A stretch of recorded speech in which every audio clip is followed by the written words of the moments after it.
요한복음 20장 19절에서 23절까지입니다.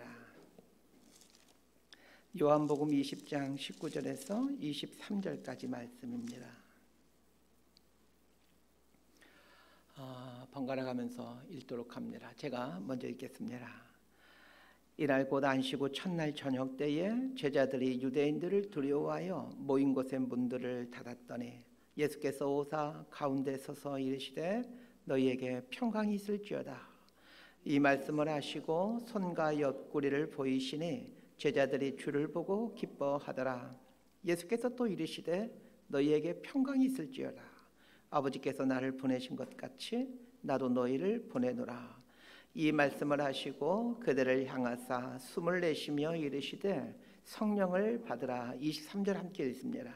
너희가 누구의 죄든지 사하면 사하여질 것이요 누구의 죄든지 그대로 두면 그대로 있으리라 하시니라.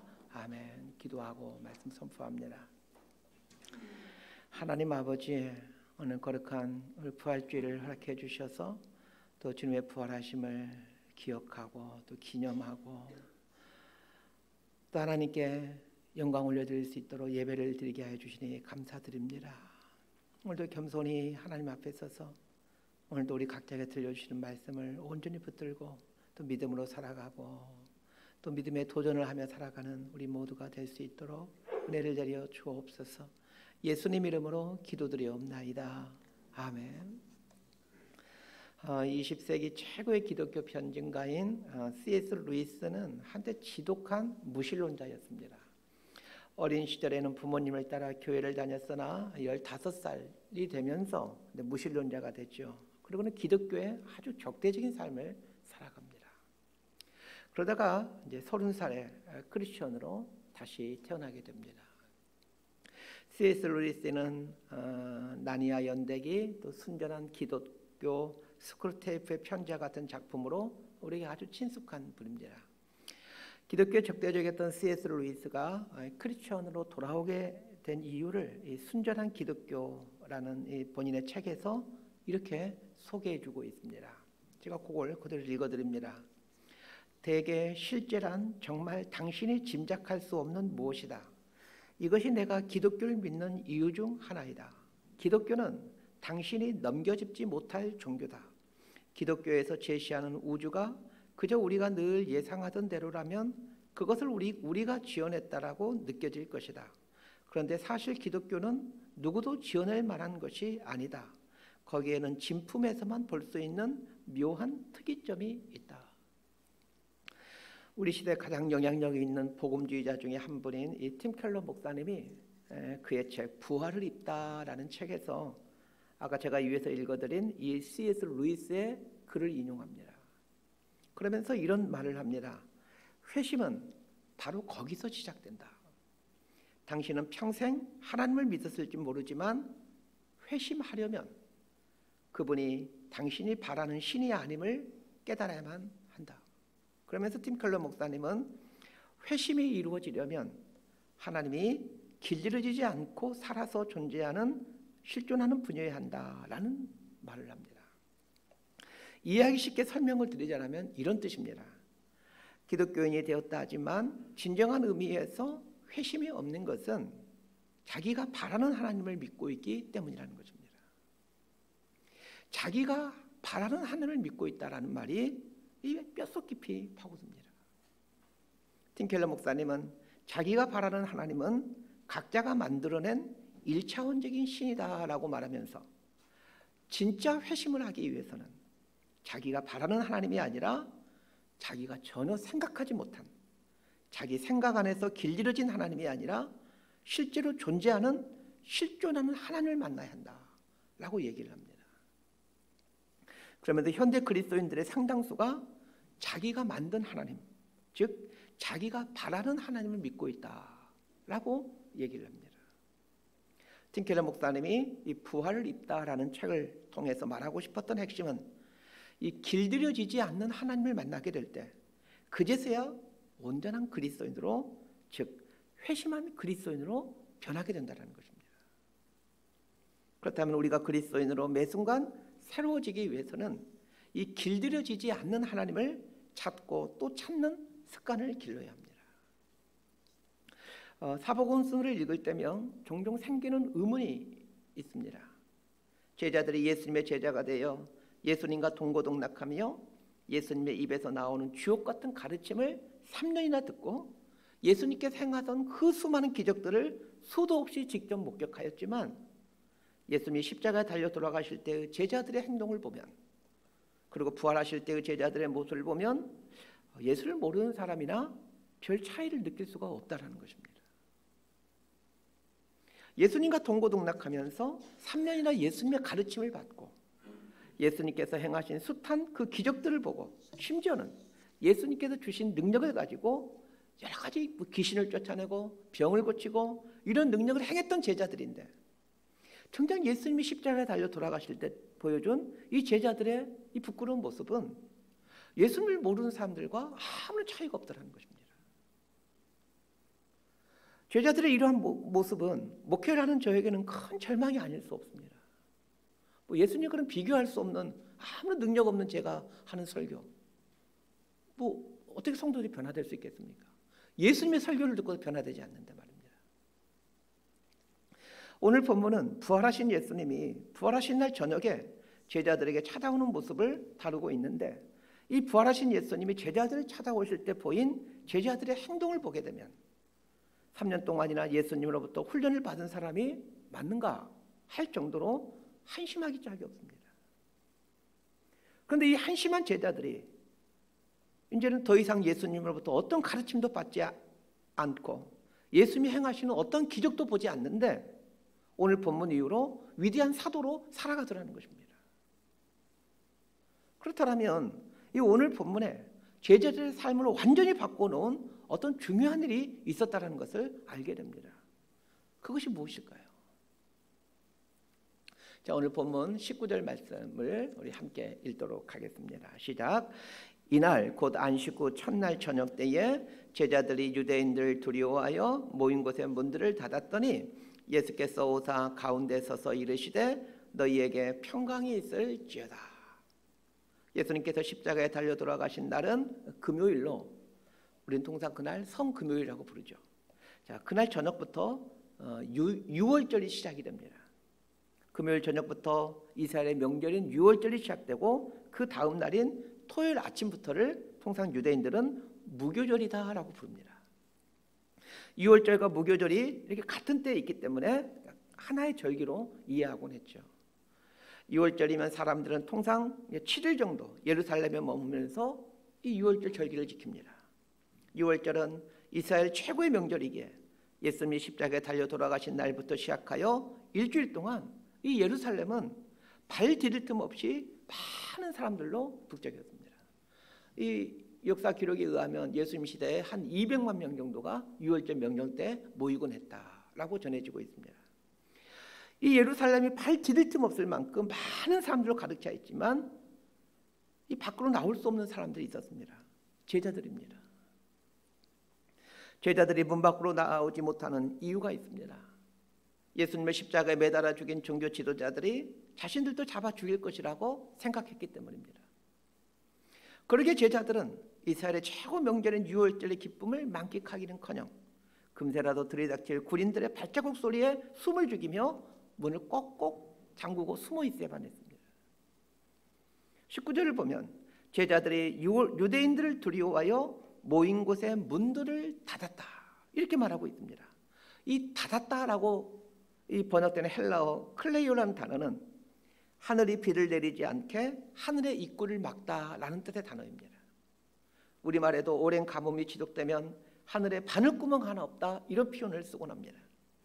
하늘에 바늘구멍 하나 없다라는 말은 하늘이 완전히 문을 닫고 비 한 방울 새지 않도록 했다 이런 뜻이죠. 클레이오라는 단어의 뜻이 하늘이 비를 내리지 않게 그 바늘구멍 하나도 내지 않았다라는 뜻이라고 말씀드렸습니다. 이 유대인들이 두려워서 제자들이 문을 닫았다라는 표현은 그 개미 한 마리 들어오지 못하도록 철저하게 2중, 3중 문을 걸어 잠갔다라는 뜻입니다. 그럴만도 하죠. 지금 종교 지도자들이 예수님 죽인 다음에 이제 제자들을 잡아 죽이기 위해서 혈안에 대해서 찾고 있을 것 아니겠습니까? 이중 삼중으로 문을 걸어 잠갔다라는 말은 제자들의 마음이 지금 두려움으로 가득 찼다는 얘기입니다. 예수님께서 십자가에 달려 처참하게 돌아가셨듯이 이제 자신들 또한 붙잡힐 것이고 붙잡힌 후에 예수님처럼 처참하게 죽임당할 것을 생각하니 두려움이 몰려오는 것은 당연했습니다. 문을 걸어 잠그고 집안에 숨어서 이 숨조차 크게 쉴 수 없는 제자들의 모습을 묵상하다가 재미있는 사실 한 가지를 발견하게 되었습니다. 예수님이 부활하시던 날, 그러니까 주일날 아침이죠. 예수님의 시신이 없다라는 막달라 마리아의 말을 듣고 그 예수님의 시신이 있던 무덤에 가서 베드로와 요한이 정말로 예수님의 시신이 없다라는 것을 확인했습니다. 자, 요한복음 20장 8절 말씀을 우리 함께 읽도록 합니다. 시작. 그때야 무덤에 먼저 갔던 그 다른 제자도 들어가 보고 믿더라. 베드로와 요한은 주일날 새벽 예수님의 시신이 있던 무덤에 갔을 때 예수님의 시신을 감싸고 있던 세마포가 가지런히 개켜져 있고 머리를 싸매었던 수건이 가지런히 개켜져 있는 걸 보게 됩니다. 베드로와 요한이 무덤 안에 들어가 손수 이것들을 확인했습니다. 이 모습을 성경은 보고 믿더라 이렇게 말하고 있습니다. 세마포와 수건이 가지런히 개켜져 있는 채 예수님이 시신이 없는 걸 보고는 예수님이 부활하셨다는 것을 믿었다는 얘기입니다. 종교 지도자들의 주장처럼 예수님이 실신했다가 기절했다가 다시 깨어나서 도망간 것이라면 굳이 예수님이 세마포를 벗어가지고 알몸으로 도망칠 이유가 없습니다. 도망치느라 정신 없었을 텐데 입고 있던 세마포를 가지런히 정리하고 수건을 개켜서 놓을 리가 없습니다. 또한 부활하신 주님을 직접 만난 막달라 마리아가 계속해서 제자들에게 주님의 부활을 증거했습니다. 그런데도 제자들은 문을 걸어 잠근 채 두려움에 떨고 있는 것이었습니다. 이유가 뭐냐는 거예요. 머리로는 예수님의 부활을 믿는다 해도 삶으로는 이 부활하신 주님을 만나지 못했기 때문입니다. 이것은 제자들 역시 지금껏 소도에서 말한 그 길들여진 예수님을 믿고 있었다는 뜻입니다. 기독교에서 말하는 믿음을 갖기 위해서는 분명 이 지성의 동의가 있어야 합니다. 예수님이 하나님이시고 하나님이신 예수님이 나의 죄를 사하시기 위해 십자가에 달려 죽으셨다라는 이 지적인 동의가 있어야만 예수님을 믿을 수 있게 됩니다. 그러나 기독교에서 말하는 이 믿음은 지성의 동의만으로 충분하지 않습니다. 지성의 동의는 믿음의 시작입니다. 믿음의 출발점에는 지성의 동의가 반드시 있어야 되지만 지성의 동의에서 출발된 믿음은 경험되는 믿음으로 발전해야만 합니다.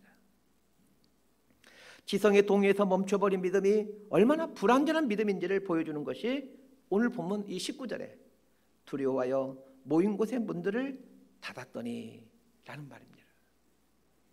지성의 동의에서 멈춰버린 반쪽짜리 믿음의 현주소는 두려움입니다. 우리가 예수를 믿으면서도 늘 불안해하고 염려 속에서 사는 것은 이 지성의 동의에서 멈춰서 버렸기 때문입니다. 여러분 꼭 기억하셔야 됩니다. 지성의 동의에서 멈춰버리게 되면 늘 불안과 염려 속에서 살아가게 됩니다. 오늘 본문을 보면서 한 가지 질문을 던지게 됩니다. 부활하신 예수님께서 가장 먼저 하신 일은 막달라 마리아를 만나주신 일이었습니다. 막달라 마리아를 만나주신 때가 언제입니까? 주일날 새벽이었습니다. 그런데 제자들을 만나주신 때는 주일날 저녁 때입니다. 그러면 부활하신 예수님이 막달라 마리아를 만나주신 그 주일 새벽 때부터 제자들을 만나는 주일 저녁 때까지 어디에서 무엇을 하신 것일까? 라는 이 질문이 생깁니다. 이 질문은 오늘 본문을 해석하는 아주 중요한 열쇠가 됩니다. 예수님께 한번 질문해 보시기 바랍니다. 예수님, 부활하신 날 새벽에 막달라 마리아를 만나신 이후에 그 저녁 때까지 어디에서 뭘 하셨습니까? 19절을 보면 분명 제자들이 문을 2중 3중으로 걸어 잠갔습니다. 그런데 저녁 때에 그 예수님 방 안에 계시는 겁니다. 이걸 어떻게 해석해야 되겠습니까? 물론 부활하신 예수님은 시 공간을 초월해 계시는 그런 분이셨기에 문이 2중 3중으로 잠궈 있더라도 아무런 제약 없이 방 안으로 들어오실 수가 있습니다. 그러나 조금 다르게 생각해 보십시다. 혹시 막달라 마리아에게 그 주일날 새벽에 보여주신 후 계속해서 제자들이 있던 이 방 안에 계신 건 아닐까 라는 생각입니다. 저의 이런 생각이 상당히 타당성이 있는 세 가지 이유를 말씀드리겠습니다. 첫 번째는 위에서 말씀드린 대로 새벽에 막달라 마리아에게 보이신 예수님이 그 이후에 아무 곳에도 나타나지 않으셨다는 겁니다. 사복음서 어디를 봐도 이 주일날 새벽부터 저녁 때까지 예수님이 어디에 나타났다는 얘기를 하질 않습니다. 예수님에게 있어서 가장 소중한 사람들이 제자들이고 장차 예수님의 부활을 증거할 사람들이 제자들인데, 그렇다면 제자들에게 가장 먼저 오셔서 당신이 부활했다는 것을 보여준 일이 맞을 일인데 저녁 때가 되었어야 제자들에게 당신의 모습을 드러내신 것은 조금 이해가 되질 않습니다.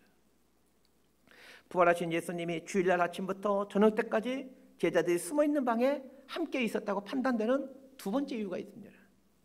예수님께서 제자들에게 당신의 모습을 보여주신 후 가장 먼저 하신 말씀이 평강이 있을지어다 라는 말씀이었습니다. 그런데 평강이 있을지어다 라는 인사 말씀을 하신 후 이어서 또다시 평강이 있을지어다 라는 말씀을 재차하십니다. 평강이 있을지어다 라는 말은 히브리어로 샬롬이라는 말로 당시 이스라엘 사람들의 그 평상시 인사 습관입니다. 오늘 본문인 19절에서 제자들에게 평강이 있을지어다 라고 인사하신 후 잠시 후에 또다시 평강이 있을지어다 또 인사하십니다. 평강이 있을지어다, 평강이 있을지어다 연거푸 반복해서 말씀하신 것은 지금 제자들이 계속해서 하루 종일 불안 속에서 떨고 있다는 것을 지켜보고 계셨다는 뜻입니다. 예수님은 제자들이 계속해서 불안에 떨고 있는 그 모습을 지켜보고 계셨습니다. 그리고 제자들이 불안의 극치에 이를 때에 당신의 모습을 보여주시면서 평강이 있을지어다, 평강이 있을지어다 라고 반복해서 말씀해 주십니다. 부활하신 예수님이 주일 아침부터 제자들이 있던 방에 함께 계셨다고 판단되는 세 번째 이유가 있습니다.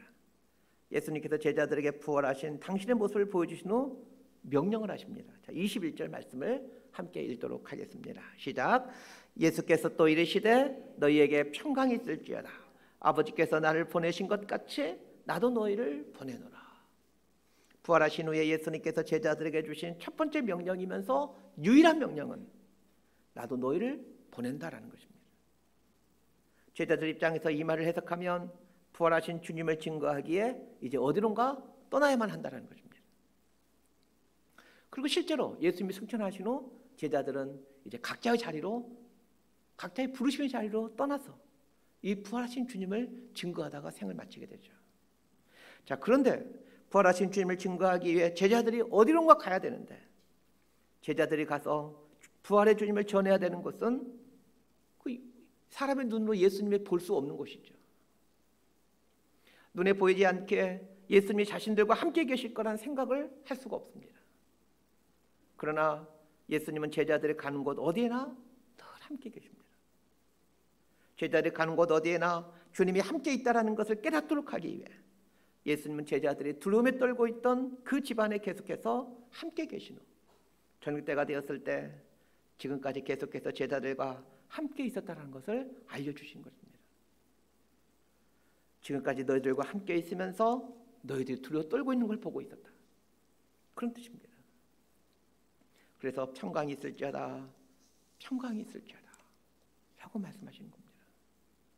우리는 예수님의 이 지상 명령이라고 그러죠. 가장 큰 명령을 잘 알고 있습니다.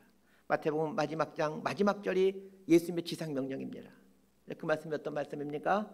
너희는 가서 모든 민족을 제자로 삼아라 라는 말씀입니다. 자, 그런데 그 말씀의 다음에 나오는 말씀이 어떤 말씀입니까? 내가 세상 끝날까지 너희와 항상 함께 있으리라 라는 말씀입니다. 예수님이 세상 끝날까지 제자들과 항상 함께 있겠다라고 말씀하셨습니다. 그런데 예수님이 눈에 보이지 않는데 어떻게 이 말을 쉽게 믿을 수가 있겠습니까? 예수님이 내 옆에 이렇게 있는 걸 보여야 예수님이 나와 함께 하시는구나 라고 믿을 텐데 제자들 옆에나 우리들 옆에 예수님이 함께 계시지 않습니다. 계시죠. 근데 우리 눈에 안 보이죠. 그럼에도 믿을 수 있었던 이유는 그 종교 지도자들이 무서워서 문을 꽁꽁 잠그고 숨어있던 그날에 비록 우리 눈에 보이진 않았지만 두려움 속에 떨고 있던 제자들과 계속해서 함께 계셨다는 것을 똑똑히 경험하였기에 제자들은 추후에 어디 있든지 간에 예수님의 함께 하심 속에서 예수님의 지상명령을 수행하며 사도로서의 삶을 살아낼 수가 있었던 것입니다. 예전의 제자들과는 완전히 다른 삶을 살게 되는 것이죠. 자, 그렇다면 오늘 말씀을 통하여 이제 중요한 사실 하나를 깨닫게 됩니다. 두려움에 떨고 있는 우리의 삶의 자리에 예수님께서 우리와 계속해서 함께 하신다라는 믿음이 우리의 삶을 새롭게 만들어간다는 것입니다. 우리가 새로워질 수 있는 비결이 바로 여기에 있습니다. 제가 하는 습관이 하나 있습니다. 저에게도 통 이해가 되지 않는 일들이 일어나곤 합니다. 지난 인생 살아온 동안에 참 이해하기 어렵고 받아들이기 어려운 일들이 일어났죠. 이런 일들 때문에 한동안 고통스러워하고 또 방황을 하곤 했습니다. 그러다가 시간이 지나면서 깨닫게 되는 것이 있습니다. 받아들이고 싶지 않은 사건이 일어날 때 예수님께서 그곳에 함께 계셨다는 것을 보는 것입니다. 그 일이 일어날 때 예수님은 어디에 계셨습니까? 이렇게 묻다 보면 어느 순간 깨달음을 줍니다. 내가 거기에 있었는데 왜 보지 못했느냐 라는 깨달음입니다. 그런데 예수님이 늘 나와 함께 하신다는 것을 이제 아는 것에서 그치면 안 됩니다. 예수님은 우리와 늘 함께 하시면서 평강을 주십니다. 문제는 예수님이 주신 이 평강을 우리가 누리지를 못하면서 살고 있다는 것입니다. 분명 평강의 예수님이 우리 옆에 늘 함께 계시면서 우리에게 평강을 주시는 분이신데 실상은 그리스도인들이 이 평강을 누리지 못하고 있다는 거예요. 늘 염려 속에서 근심 속에서 뭐 예수님 없는 사람처럼 살아가고 있는 거죠. 마치 오늘 본문에 나오는 제자들처럼 말입니다. 그러면 예수님께서 매 순간 우리와 함께 하심으로 평강을 주시는데 왜 우리는 이 평강을 누리지 못하고 두려움과 염려 속에서 사느냐는 것입니다. 이유는 아주 간단합니다. 내 옆에 계신 예수님께 맡기지 않기 때문입니다. 예수님이 우리와 함께 있으므로 아무리 평강을 주신다 하여도 우리 옆에 계시는 예수님께 삶의 모든 문제를 맡기지 않는 이상 평강을 누리는 것, 일은 요원한 일입니다. 자, 여러분이 어떤 자세를 취하고 있을 때 가장 이렇게 몸이 편안하십니까? 서 있는 것보다는 앉아 있을 때 편안할 것이고 앉아 있을 때보다는 누워 있는 게 훨씬 더 편안할 겁니다. 그래서 주무실 때 서서 자지 않고 아마 누워서 주무실 겁니다. 이 서 있다라는 것을 곰곰이 한번 생각해 보십시오. 바닥에 두 발을 맡기고 있다라는 뜻입니다. 서 있는 것보다 조금 더 편안한 것이 앉아 있는 것입니다. 앉아 있다라는 것은 두 발과 엉덩이와 등을 맡기고 있다라는 것입니다. 앉아 있는 것보다 더 편안한 자세가 누워 있는 것입니다. 누워 있다라는 것은 머리부터 발끝까지 전체를 다 맡기고 있다는 뜻입니다. 잘 보십시오. 두 발만 맡길 때보다 두 발과 엉덩이와 등을 맡길 때가 더 편안하고 두 발과 엉덩이와 등을 맡길 때보다 몸 전부를 맡길 때 더 편안해집니다. 몸이 편안함에 대한 이 원리는 신앙에서도 똑같이 적용됩니다. 불안과 두려움이 있다는 것, 즉 평안이 없다는 것은 적게 맡겼다는 뜻입니다. 그래서 집에서 누워 계실 때마다 오늘 저희 이 말씀을 기억했으면 합니다. 많이 맡길수록 평안하다 라는 것을 말입니다. 오늘 부활주일인데 특별히 오늘 숙제를 드리려고 합니다. 오늘 뭐 어렵지 않은 숙제예요. 오늘 집에 돌아가시면 아마도 이제 집에 소파에 누울 텐데 소파에 누우시면서 가족들에게 이 말을 하는 겁니다. 많이 맡기니까 너무 편안하다. 이게 오늘 숙제입니다. 소파에 딱 누워 계셔가지고 여기 다 맡기니까 너무 편안하다. 우리 몸이 그렇잖아요. 소파에 다 맡겨보세요. 몸이 참 편안하지 않습니까? 오늘 부활하신 주님께서 두 번이나 말씀하시는 것이 평강이 있을지어다 라는 이 말씀을 오늘 저와 여러분에게 들려주시는 음성으로 들으셨으면 합니다. 평강이 있을지어다 라는 주님의 말씀에 대해 마음문을 열어서 받아들인다는 말은 주님께 내 삶을 온전히 의탁한다 라는 뜻입니다. 평강이 있을지어다 라는 주님의 말씀에 아멘 한다고 평강이 내 삶에 오는 것이 아닙니다. 삶으로 아멘을 해야만 주님의 평강이 내 삶에 오게 됩니다. 삶으로 아멘 한다라는 말이 무슨 뜻이겠습니까? 내 삶의 모든 것을 예수님께 맡기는 것입니다. 서두에서 팀 켈러 목사님에 대한 이야기를 하면서 이 길들여지지 않는 하나님을 만날 때 그제서야 회심이 일어난다라고 말씀드렸습니다. 신앙은 내가 바라는 하나님, 내가 기대하는 하나님을 내 삶으로 끌어오는 것이 아니라 익숙하지 않는 그 하나님, 익숙하지 않은 예수님께 내 삶을 맡기는 것입니다. 그때 우리는 예수님께서 제자들에게 주셨던 그 평강을 누리게 되고 그 평강 속에서 예수님이 주신 사명을 이루며 살아가게 됩니다. 이것이 성경에서 말하는 신앙생활이고 또 제자로서 살아가는 비결입니다.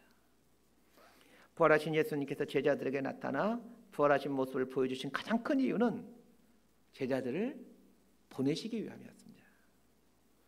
21절 하반절엔 아버지께서 나를 보내신 것 같이 나도 너희를 보내노라 라고 말씀하십니다. 예수님을 믿는 사람들은 모두가 보냄받은 사람들입니다. 그리스도인들은 자신의 인생을 보냄받은 삶이라고 정의하고 살아야 됩니다. 우연히 이 땅에 온 것이 아니라 내가 원해서 온 것이 아니라 하나님으로부터 보냄받아 이 땅에 왔습니다. 우리 믿는 사람들은 하나님께서 나를 창조하셨다라고 다 고백합니다. 하나님께서 나를 창조하셨다라는 것을 믿는다는 얘기는 하나님께서 나를 이 땅에 보내셨다라는 것을 믿는다라는 말입니다. 그래서 신앙인이라면 매 순간 하나님 나를 이 땅에 보내신 목적이 무엇입니까? 이렇게 묻고 물어야 합니다. 나를 이 땅에 보내신 목적을 묻고 물어야 내가 처한 자리가 해석이 되고 내 주어진 자리에서 무엇을 해야 될지를 알게 됩니다. 나를 이 땅에 보내신 목적을 묻지 않고 살면 자리나 차지하고 자리나 지키려고 하고 월급이나 받는 것을 목적으로 삼고 그래서 월급충이가 되어 살아갑니다. 하나님이 나를 보내셨다라는 믿음을 갖고 사는 사람은 자신이 하는 일에 대해서도 내가 선택한 일이 아니라 하나님이 나에게 맡겨주신 일이라고 여기게 됩니다. 그것은 교회도 마찬가지입니다. 하나님께서 나를 이 교회에 보내주셨다라고 믿게 되고 내가 만나는 사람에 대해서도 하나님께서 나에게 붙여주신 사람들이구나 라고 믿게 됩니다. 이런 삶이 자신의 인생을 보냄받은 삶으로 인정하며 살아가는 사람들의 모습입니다. 하나님을 믿는다는 것이 이런 것입니다. 그러나 대부분의 사람들은 하나님을 믿는다라고 말은 하지만 자신의 인생이 하나님으로부터 보냄받은 삶이라고 생각하지 않고 자신의 직장을 하나님으로부터 보냄받은 자리로 여기지 않고 자신이 출석하는 교회를 하나님으로부터 보냄받은 교회로 여기지 않습니다. 그러기에 그 자기가 처해진 자리에서 어떻게 하면 더 많은 이득을 얻을 수 있을까? 이 생각하며 사는 것입니다. 결국 자신의 인생을 보냄받은 삶으로 받아들이지 않으면 내가 하고 싶은 일을 하고 내가 가고 싶은 데로 가고 내가 만나고 싶은 사람을 만나고 내가 이루고 싶은 일을 하며 사는데 인생을 허비하게 됩니다. 그 사람도 하나님을 믿는다고 얘기를 합니다. 진짜 하나님을 믿는 것일까요? 하나님께서 분명 우리를 보냄받은 자로 부르셨건만 우리는 보냄받은 자로 살아가지를 않습니다. 그런데 이렇게 살면 어떤 결과가 펼쳐지게 되는지를 아셔야 됩니다. 자신의 삶을 보냄받은 자로 인식하지 않고 자기 임의대로 살고자 할 때 우리는 하나님의 숨결을 전혀 느끼지 못한 채 살아갑니다. 자신의 삶을 보냄받은 자로 인식하며 사는 사람만이 매 순간 하나님의 숨결을 느끼며 살아가고 또 나의 이러한 삶을 보며 다른 사람들 또한 하나님의 숨결을 느끼게 됩니다. 자, 22절과 23절 말씀 우리 함께 보도록 하겠습니다. 시작. 이 말씀을 하시고 그들을 향하사 숨을 내쉬며 이르시되 성령을 받으라. 너희가 누구의 죄든지 사하면 사여질 것이요 누구의 죄든지 그대로 두면 그대로 있으리라 하시니라. 22절을 보면 이 말씀을 하시고 그들을 향하사 숨을 내셨다 이렇게 말하고 있습니다. 여기에 나오는 이 말씀이란 나도 너희를 보내노라 라는 예수님의 말씀입니다.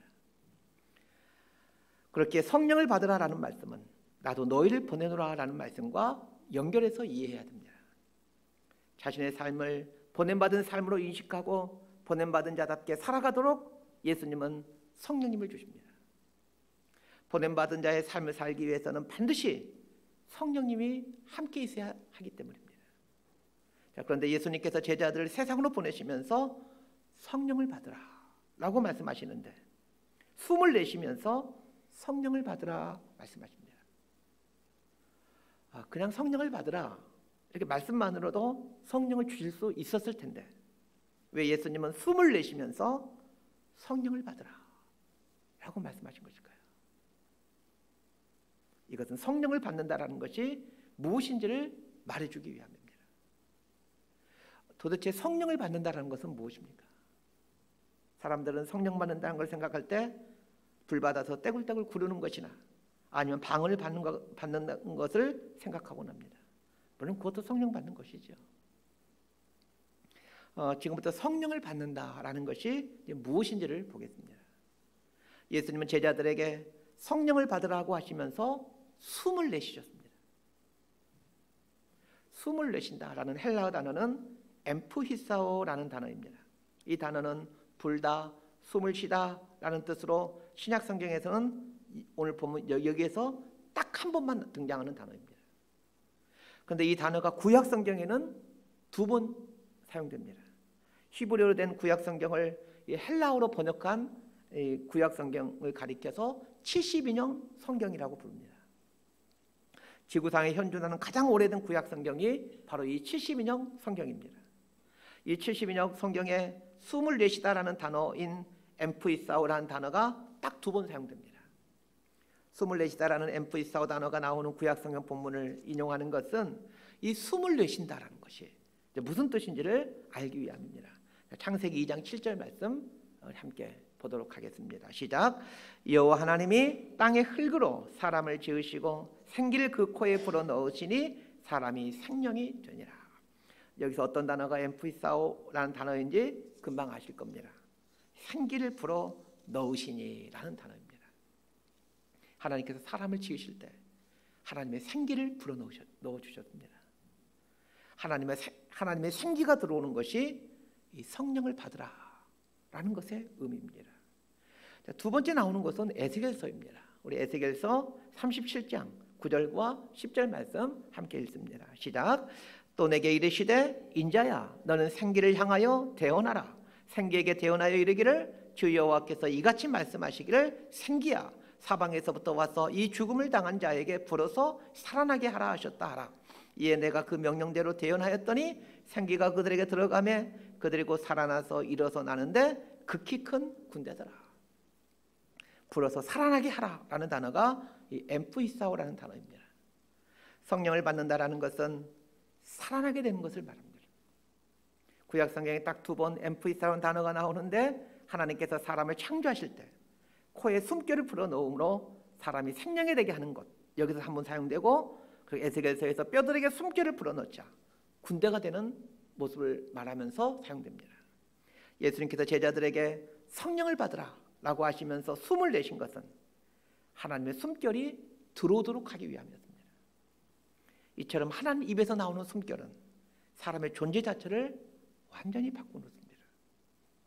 자, 그런데 성경에는 이 숨결이라고 번역된 또 다른 곳이 나옵니다. 전도서 1장 2절 말씀을 함께 읽겠습니다. 시작. 전도자가 이르되 헛되고 헛되며 헛되고 헛되니 모든 것이 헛되도다. 여기에 나오는 전도자란 솔로몬을 말하죠. 솔로몬이 인생 말년에 쓴 책이 전도서입니다. 솔로몬은 인생을 이제 살아오면서 다 정리해가면서 이 전도서를 쓰게 되는데 전도서를 쓰면서 가장 먼저 하는 말이에요. 헛되고 헛되며 헛되고 헛되니 모든 것이 헛되도다. 헛되다라는 말을 5번 시작하면서 이 전도서를 쓰기 시작합니다. 이 헛되다라는 말이 히브리어로 하벨이라는 단어인데 이 단어의 뜻이 숨결이라는 뜻입니다. 즉 인간의 숨은 헛되고 헛되다는 것입니다. 전도서에서 말한 숨과 창세기 2장과 에스겔서 37장 그리고 오늘 본문인 요한복음 20장에 나오는 숨은 겉으로는 비슷합니다. 하지만 그 출처에 있어서 완전히 다릅니다. 전도서에 나오는 숨은 사람의 숨, 인간의 숨을 말합니다. 반면에 창세기, 에스겔서, 요한복음에 나오는 이 엠프이사오의 숨은 하나님의 숨을 말합니다. 자신의 인생을 예수님께 보냄받은 자로, 예수님의 보냄받은 자로 여기고 생을 살아가고자 할 때 우리 주님은 반드시 이 엠프이사오 숨을 불어넣어 주십니다. 그렇게 함으로 우리와 영원히 함께 하십니다. 반면에 자신의 인생을 보냄받은 자로 여기질 않고 자신의 생각과 고집대로 생을 살아가는 사람도 여전히 숨은 쉬고 있지만 그 숨이란 하벨이기에 헛되고 헛되며 헛되고 헛되니 모든 것이 헛되도다의 생을 살아갈 수밖에 없는 것입니다. 꼭 기억하시길 바랍니다. 하나님께서 나를 택하시고 이 땅에 보냄받은 자로 부르셨다는 것을 믿고 보냄받은 자로 살고자 한다면 반드시 예수님께서 죽은 막대기 같은 인생에게 당신의 생명의 숨결을 불어넣어 주심으로 성령으로 늘 함께 하신다는 것을 말입니다. 그리고 성령으로 늘 함께 하시면서 매 순간 우리 삶에 이 샬롬, 평강을 주신다는 것을 말입니다. 부활하신 주님을 만났다라는 이 말은 하나님의 숨결인 성령님이 내 삶에 들어와 성령님께서 주시는 샬롬을 매 순간 누리며 산다는 뜻입니다. 그러기에 부활하신 예수님을 만남으로 성령님의 함께 하심을 깨달은 제자들은 이전과는 완전히 다른 전혀 새로운 삶을 살 수가 있었던 것입니다. 오늘 본문을 기점으로 이전의 제자들과 이후의 제자들의 삶은 완전히 180도 달라진 삶을 사는 거예요. 사람이 예수를 믿음으로 새로운 존재가 된다는 것이 이런 것입니다. 말씀 정리합니다. 세상 끝날까지 너희와 함께 하겠다라는 약속대로 부활하신 예수님은 오늘 우리와 이곳에 함께 계십니다. 불안과 두려움이 가득 찬 우리의 인생 자리에 부활하신 예수님께서 함께 하십니다. 우리와 함께 하시는 이유는 이 샬롬을 주시기 위함입니다. 그러나 예수님이 주시는 이 샬롬을 누리기 위해서 반드시 우리가 해야 될 것이 있습니다. 나와 늘 함께 계시는 이 예수님께 내 삶을 의탁하는 것입니다. 삶을 온전히 의탁할 때 그제서야 평강을 누리게 되는 겁니다. 반대로 평강을 누리지 못한다는 말은 내 옆에 계신 예수님께 내 삶을 온전히 의탁하지 않고 있다는 얘기입니다. 우리의 인생은 예수님으로부터 보냄받은 삶입니다. 부활하신 예수님을 만난 사람은 자신의 인생을 예수님으로부터 보냄받은 인생으로 인정하고 고백하고 살아갑니다. 나에게 주어진 자리가 예수님 보내신 자리요. 나에게 주어진 교회가 예수님 보내신 교회요. 내 주변에 있는 사람들이 예수님께서 붙여주신 사람들임을 믿으며 삽니다. 예수님은 성령으로 늘 우리와 함께 하십니다.